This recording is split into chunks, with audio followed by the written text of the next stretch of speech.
and a young man was asking me a question, relationship related. And a lot of times, as young men, we've been told to concentrate on your purpose. And I get that. And I'm not saying that that's wrong. But in hindsight, in my own personal life, I would say get to a place of peace first, then to a state of purpose, then add people. Because sometimes you can get to your purpose, and if you don't have peace, then what would be your default when things that you are striving for don't go accordingly? So if you're on your purpose and you add people, and then you get distracted and things don't go right? The default still has to be a place of peace. Even if you're not with someone, even if you're alone, even if you don't have a relationship, you still can default back to peace. Because if you don't, you may hold on to people longer because you don't have a default setting. And this is why peace is so important. In other words, peace, purpose, then add people. Sometimes in life, you may run across people that add conflict in your life, add chaos just to control you. It goes both ways, from males to females to females to males. It happens. People will add chaos to control you through the conflict. But what is your default setting? Right? If you fear losing someone, like some people would say women fear missing out. Men fear losing something. They fear, I'm going to lose the house. I'm going to lose half of my 401k. I'm going to lose everything. And so I have to hold on. She can't leave me to death do us part, because you don't believe in yourself that you could start over. You don't have a default setting that if I have peace, I'm still going to be okay. And this is what leads to domestic violence a lot of times. You don't have a belief in yourself, and you don't have a default setting of peace. And so you fear if you lose, you have nothing. When you lose all the possessions and you still have yourself and you still have peace, you have more than most people, right? A lot of times with young men, sometimes you get to a place where you leave mama house where she was taking care of you, right? She was buying your clothes, ironing your clothes, cooking for you, cleaning up behind you, fixing your bed, whatever that was, and things that she told you to do, you didn't do it. You didn't take the trash out. You didn't wash the dishes. You didn't clean your room, right? And so now you become a grown man, you go to this job, and then you, from mama house, you move in with someone. And you're paying the intangibles, right?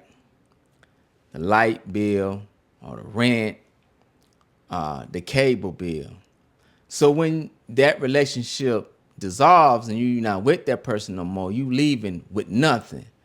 While that person may be paying the tangibles. They may be paying the furniture bill, the appliances, the TV, the washing machine, the dryer.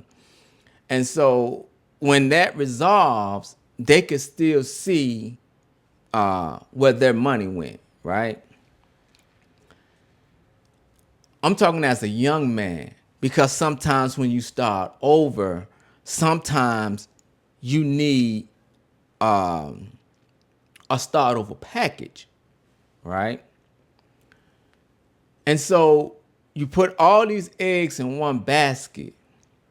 So now you feel, if I lose these 3, 4, 5 years, I have nothing and they have everything. I'm not going to let you go like that, right? And you've set yourself up to think in your mind that now the situation has to become physical. Okay, let's just say you did it differently. Let's just say when you were 18, 19, 20 or whatever, right? And you moved out.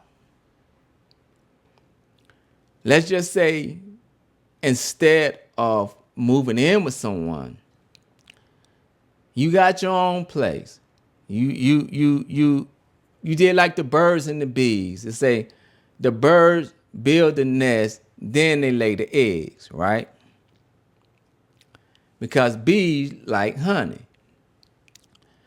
And if you, the worker bee, you can develop honey. But if you don't have honey before you start the relationship, and if you haven't built a nest and you start laying eggs, then you behind the 8 ball already, right? And so if you start wrong, you end wrong. But let's just say you build a a, a nest and you have peace there. So when you add your purpose to that, in your life, you know there's something that you want to accomplish, something you want to be. You started out on this journey, leaving mama house there. I'm going to be a carpenter. I'm going to be a president. I'm going what a CEO of a company, right? Because my purpose is to help someone with X, Y, and Z. Now you've added purpose to peace, right? Now you can add people. Now, if the person that you add doesn't work out for you, your default setting is still going back to your peace and being on your purpose. Because sometimes when you add people, you get distracted from your purpose. So if the purpose is gone, you still have to default back to peace. Because sometimes people will trip you up on their way out the door. Yeah. People will intentionally confuse your mind once they see that you're on your way out the door. They would trip you up on purpose, right? Women go through it, men go through it, right? And you have to be aware of that. The same with a woman, and they do this more so than men. They leave home and get an apartment, and they have established a place of peace already. Then they may want to have kids or whatever, but they may say, well, I'm going to nursing school, and they get on to their purpose. So when they add a gentleman in their life and that doesn't work out, they are already saying, well, I'm going back to my place of peace. And I'm going to establish that from there, and I'm going to get back on my goals, right? And so that's the key in life. A lot of times with young men, you upset because you didn't start it off right. You put the cart before the horse. And you can't pull the horse with the cart. The horse got to pull the cart, right? in order to get you where you need to go.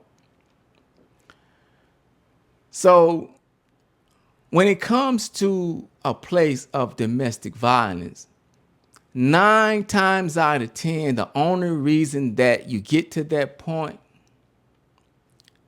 is because you haven't established a place of peace before you got into a relationship. I also say it like this: you're afraid to let go. 9 times out of 10, if domestic violence is happening, it's because you fear the loss. You fear letting go.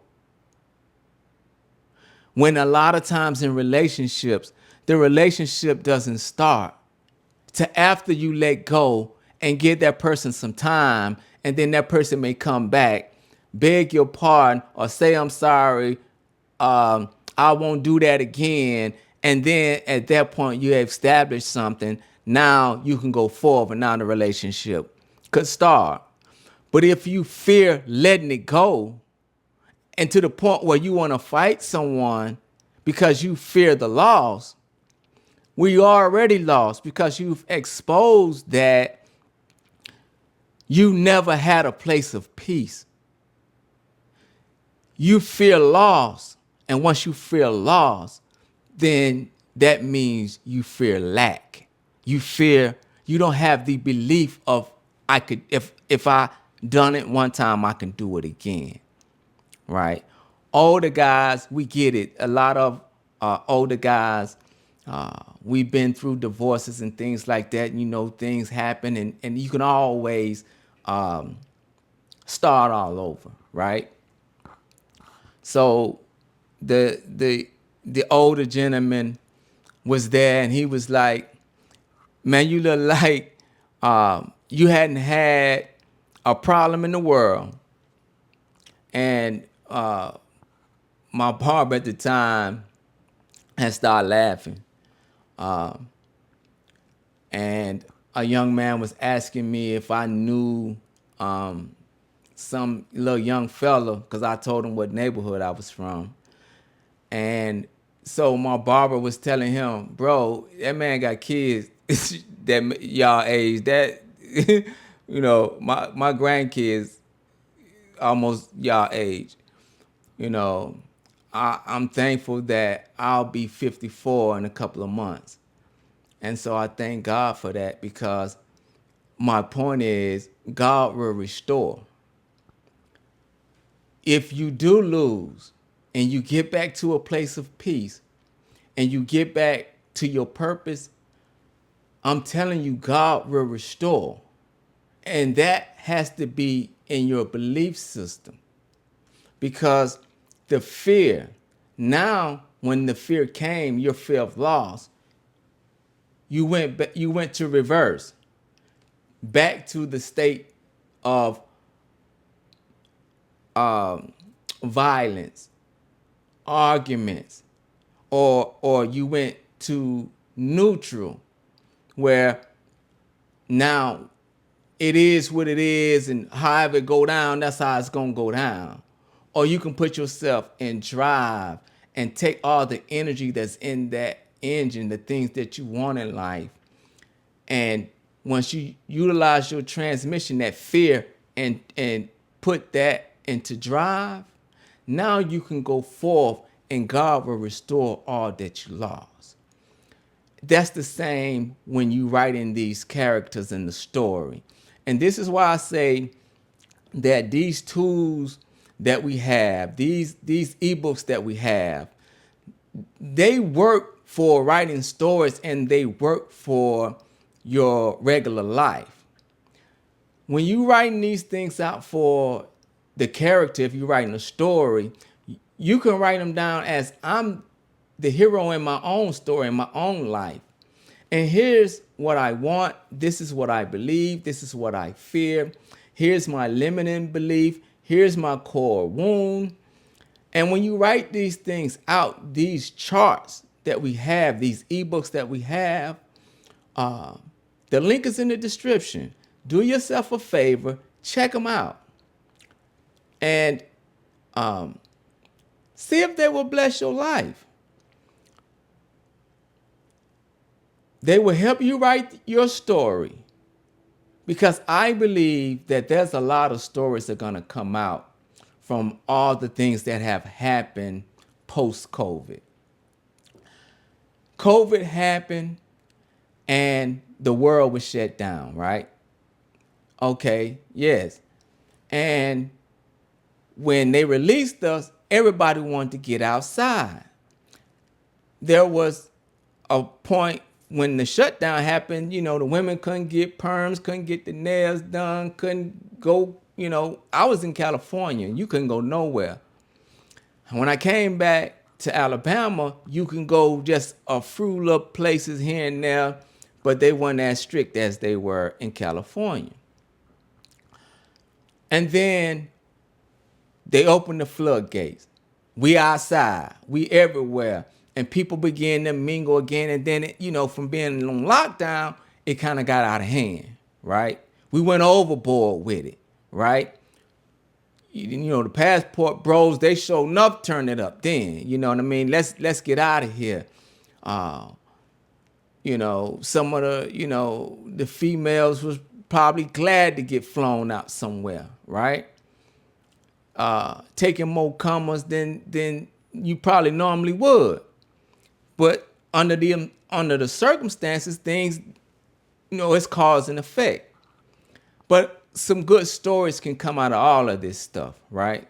And that's my point. And that's what I want to help people do, to write your story.